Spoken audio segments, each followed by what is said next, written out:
in a warm weather environment, you want to be able to protect yourself from the bugs. And one of the best ways to do that is to physically tuck your pants into your boots, tuck your shirt into your pants, and that almost creates like bug armor. Because if they can't get in your clothing, then they can't get to your body. And then you can one-up that by adding a clothing-based treatment such as permethrin or DEET. Both have a lot of advantages. I personally prefer permethrin over DEET.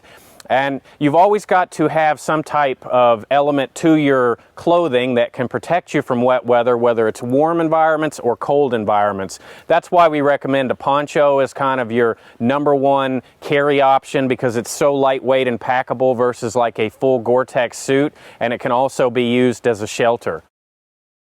When you find yourself in an environment where wet weather, bugs, standing water, things like that are of major concern, a shelter that you need to know is our A-frame jungle hooch, which we're showing you how to build. And one of the great things about this shelter is it can be thrown together in about an hour and a half tops. It's extraordinarily comfortable because it has a suspended debris bed, and it's also very water resistant, assuming that you have your poncho or a dedicated tarp to go with you. But if you watched and paid attention to our EDC requirements, you'll know that you should never go into the woods without some type of wet weather gear. And my top choice is a poncho, because there's a lot of different setups I can use in order to build quick and efficient shelters.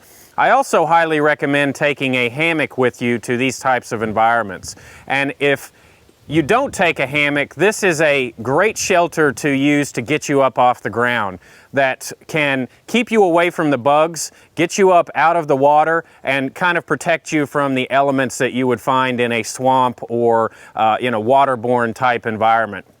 It's very simple. The first step that you need to do is find 2 trees about 8 foot apart, and you want to build the shelter about the length of your body, so kind of judge that based on how short or how tall you are.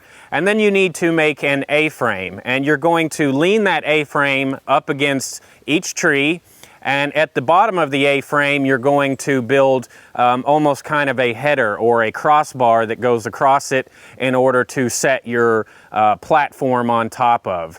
And at the top of the A-frame, you want to physically tie the tree at the top here to make sure that it doesn't lean forward. Now, say you find yourself in an area where you can't find 2 trees together, you could replace the tree by building a freestanding tripod. And that's very simple to do. All you do is make a tripod, lash it at the top, and then build a crossbar with the 2 bars facing in towards the shelter. Once you get your crossbar and A-frame up, then you want to start filling in your bed. And one of the benefits of this shelter being as comfortable as it is that we run our trees or our logs lengthwise instead of cutting them crosswise. A lot of survival manuals I see out there will show you to essentially cut the base of your bed with the logs going sideways instead of lengthwise along the bed. And the problem with that method is that, one, it takes a lot longer to cut those logs, and because of the way that they're laying, they have no flex. And by cutting them lengthways, we essentially add some flex and make the bed more comfortable. Once we get our base foundation of logs in for the frame, then we're going to take other lengthwise logs and stack almost like a log cabin, where we take 2 lengthwise ones stacked on top of a crosswise bar, the crosswise bar being this way, and we'll start with that one.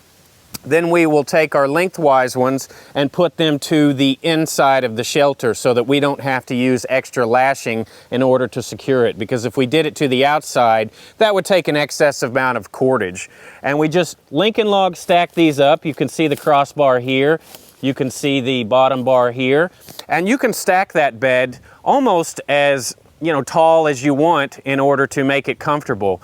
But keep in mind that it's going to angle up with the actual A-frame here. So if you keep stacking it too high, it's going to come to almost like a pyramid, and you're going to have less physical space to get in and out of your bed. So I tend to stack it about 2 to 3 logs deep, And then once you get that section of the shelter built out, then you want to put a top bar in here. Now you can either use a normal log, or you can take a piece of paracord and use something like a trucker's hitch or a Siberian hitch to go all the way across, and that is a tightening style of knot that will get your rope very tight, and we'll show you that during the tarp setup.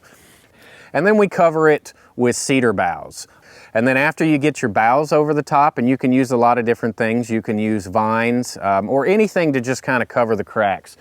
And then we cover the top with a minimum of about a foot of debris. Once you get that done, then you're going to take either your poncho or your dedicated tarp. And if you're in a wet weather environment and you're not going to carry a full hammock system, I highly recommend at a minimum that you take a tarp and a poncho with you. That way you can leave the tarp, which is a little bit larger than your poncho, on your shelter, and you can take your poncho with you when you need to venture out to, you know, procure water, get game, collect wild edibles, things of that nature. So it's a very simple and quick shelter to throw up. As long as you have the materials in the area, it can be done between an hour and an hour and a half. And you want to set this shelter up in a location that is preferably farther away from standing water due to things like mosquitoes, snakes. So if you can find a high point somewhere in a swamp or whatever waterborne environment you're in, you're going to be a little bit better off. As far as heating this shelter is concerned, if you find yourself in a waterborne environment that gets cooler at nighttime, you can build a long fire next to these. Just make sure that you don't get it too close to your nylon or poncho, nylon tarp or your poncho. And you can also take hot rocks, and you can heat those hot rocks up in your fire. And once they are cool enough to where you can actually grab them and place them on your skin, you can take those hot rocks and put them under your arms and between your legs. And the reason for that is because that's where the blood is very close to the skin. And those hot rocks, depending on what type of rocks they are, will last approximately anywhere from 3 to upwards of 8 hours, depending on the rock type. And that's a great way to keep yourself warm.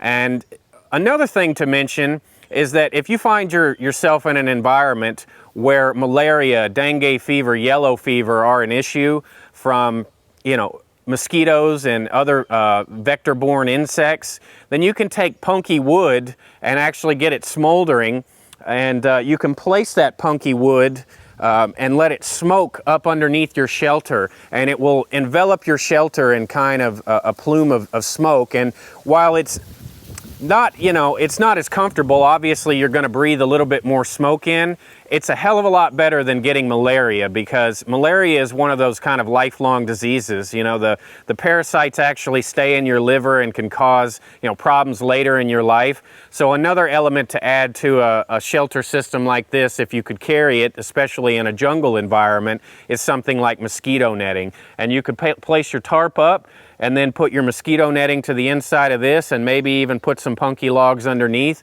and you're sure to be protected from those insects.